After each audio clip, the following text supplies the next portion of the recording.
side, please. The other question is about أباء بعولتكن. What is the extent of the parda from أباء, the father-in-law? You see, the parda is relaxed in family circles. People do not perhaps notice the fact that in the Holy Quran, sometimes the parda is described as a very strict form of segregation, sometimes as a loose form of segregation. And different situations are described in relation to parda. So that is why it is highly important to understand that those situations should be kept in view before we begin to interpret that verse. Some pardas are especially strict in relation to the house of Hazrat Muhammad Rasulullah Sallallahu Alaihi Wasallam because of their exceptionally honorable position in the society.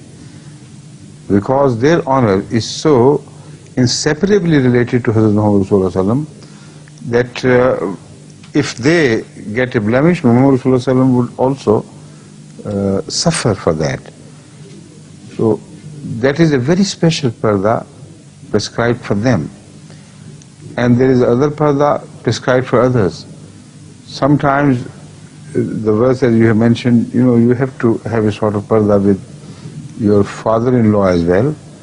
But in ordinary situations, the Holy Quran says there is no harm if you eat at the house of your friend, at the house of your relatives, this and that, a long list, or at the house of your friends, sadiqikum. And then the Holy Quran says there is no harm if you eat separately or together. So while eating on the same table, if somebody is not related but is a siddiq, then the parda can't be observed in the sense that people think. In case of total strangers. But the word it is Sadiq, I think it's not Siddiq. The word indicates that he should be a true friend of the family, honest, pious friend of the family. Such people generally have long relationship and they are accepted as a part of the family.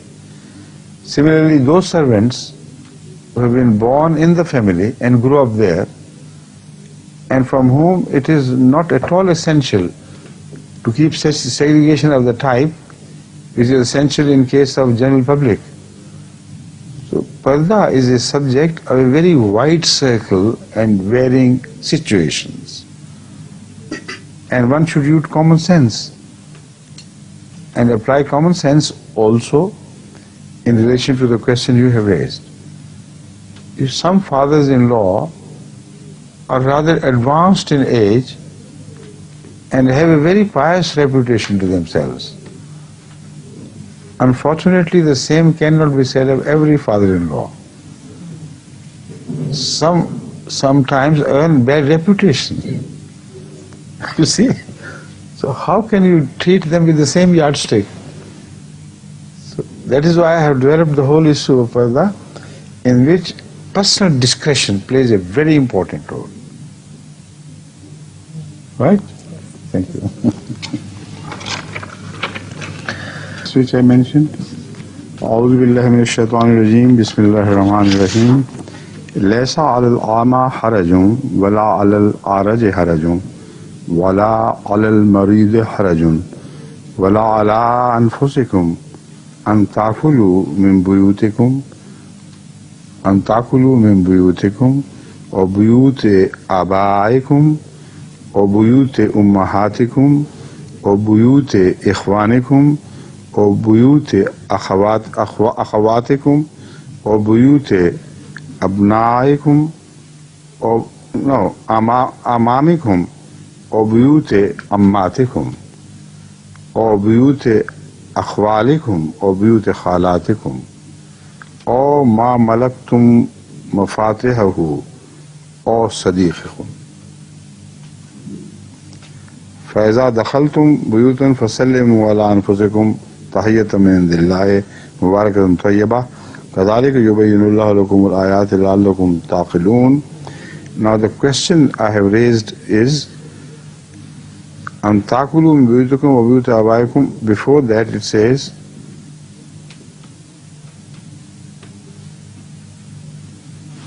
just a minute, it says ليس عليكم جناح أن تأكلوا جميعا أو أشتاتا. The word jamian indicates that you can eat from the same table, on the same table. So all these people who belong to a close family circle, Parda among them, if at all necessary, is not of the type as you observe in case of others who are outsiders. And Sadiq is also included in this list.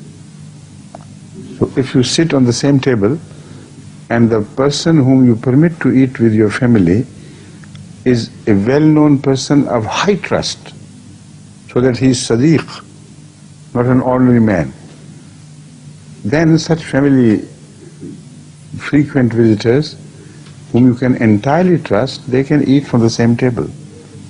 But they cannot meet the female members separately in their separate rooms.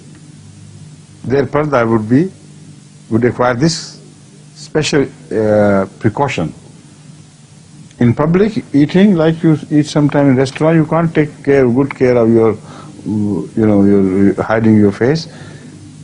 You do it daily, regularly, and it's not considered awkward in any manner.